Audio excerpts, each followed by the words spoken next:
Politique 10 sur 12. C'est le nombre de circonscriptions gagnées par le Rassemblement national dans le Pas-de-Calais, aux législatives anticipées de juin 2024.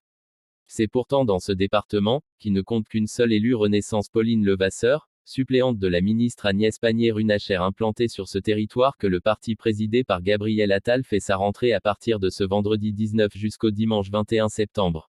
Le parti présidentiel s'est donné rendez-vous à Arras, ou plutôt à Artois Expo situé à Saint-Laurent-Blangy.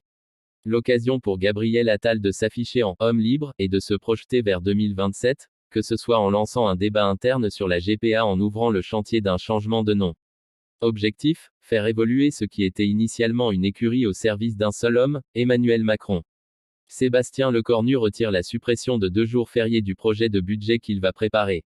Reste que, en attendant, c'est à Sébastien Lecornu que revient désormais la tâche de former un gouvernement et de résoudre, autant que possible, la crise politique durable qui s'est installée depuis la dissolution. Une situation dans laquelle le parti du socle commun, le plus représenté à l'Assemblée, peine à se faire entendre. L'idée d'un négociateur promu par le chef de Renaissance, balayée d'un revers de main par Emmanuel Macron, qui a préféré la nomination express de son plus proche ministre. La tournée européenne de Gabriel Attal, passée relativement inaperçue, malgré son entrevue avec Volodymyr Zelensky à Kiev le 13 septembre. Les choses ne sont pas plus reluisantes depuis l'entrée en piste de l'ex-président du conseil départemental de l'Eure. Alors que le Premier ministre s'échine à trouver une voie de passage pour faire passer un budget avant la fin de l'année, c'est bien le Parti socialiste qui se retrouve au cœur des préoccupations tandis que le parti présidentiel, conscient des conséquences néfastes que provoquerait une dissolution sur ses troupes au Palais Bourbon, est contraint de faire profil bas pour ne pas entraver un processus de résolution. Défaites idéologiques. Au point que certains cadres de Renaissance commencent à acter des défaites idéologiques, à commencer par celle sur la taxe Zuckman. Officiellement, le parti de Gabriel Attal continue de se montrer hostile à l'instauration d'un impôt plancher sur les patrimoines supérieurs à 100 millions d'euros, mais le principe d'une taxation des plus fortunés fait bien son chemin en Macronie.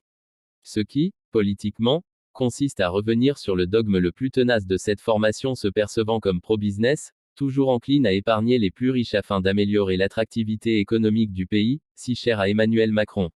Même si, à ce sujet, les succès mis en avant par les marcheurs sont trompeurs, en plus d'être inaudibles. Il faut dire que cette fixette libérale se retrouve désormais en contradiction avec les aspirations de l'électorat macroniste. Selon un sondage IFOP commandé par le Parti socialiste, 92% des sympathisants de Renaissance se prononcent pour l'instauration d'une taxe Zuckman. Une volonté de justice fiscale pas si étonnante à l'heure où les exécutifs successifs martèlent depuis Michel Barnier la nécessité de se préparer à des efforts budgétaires conséquents pour répondre au dérapage du déficit. Et ce n'est pas le seul dossier sur lequel Renaissance donne l'impression de battre en retraite. Regardez passer les trains. D'un point de vue purement électoral, la rentrée est aussi délicate. Pourtant sortant sur la 2e circonscription de Paris tenue depuis 2017, le parti de Gabriel Attal n'a pas vraiment eu son mot à dire une fois la candidature de Michel Barnier imposée par LR, au prix d'un feuilleton cocasse impliquant Rachida Dati. Toujours dans la capitale, Renaissance n'a toujours pas tranché alors que l'élection municipale se tient dans quelques mois à peine. Là encore, demeure l'impression d'une formation politique condamnée à regarder passer les trains ou, du moins, à trouver les conditions d'un accord avec Rachida Dati ou avec le candidat Horizon, déjà en campagne, Pierre-Yves Bournazel. Même chose à Lyon, où le parti ne semble pas avoir d'autre choix que de se mettre dans la roue de Jean-Michel Aulas, ou à Marseille, cette fois rangé derrière la candidate LR Martine Vassal. Nous sommes absents à Paris, on ne sait pas ce qu'on fait à Lyon, et à Bordeaux, rien n'est réglé, déplore une cadre citée par le Figaro et pointant, à terme, un risque d'effacement pour un parti présidentiel qui n'est jamais parvenu à s'implanter localement. Une équation particulièrement compliquée qui ferait presque oublier que le Premier ministre en exercice est issu de Renaissance. Sébastien Lecornu a d'ailleurs prévu de se rendre sur place ce vendredi soir, pour le dîner entre parlementaires.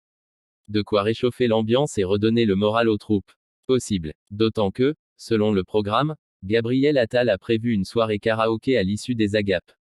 L'occasion pour les convives de pousser la chansonnette et, pourquoi pas, de reprendre un classique de Michel Sardou, afin de donner corps à ce célèbre refrain.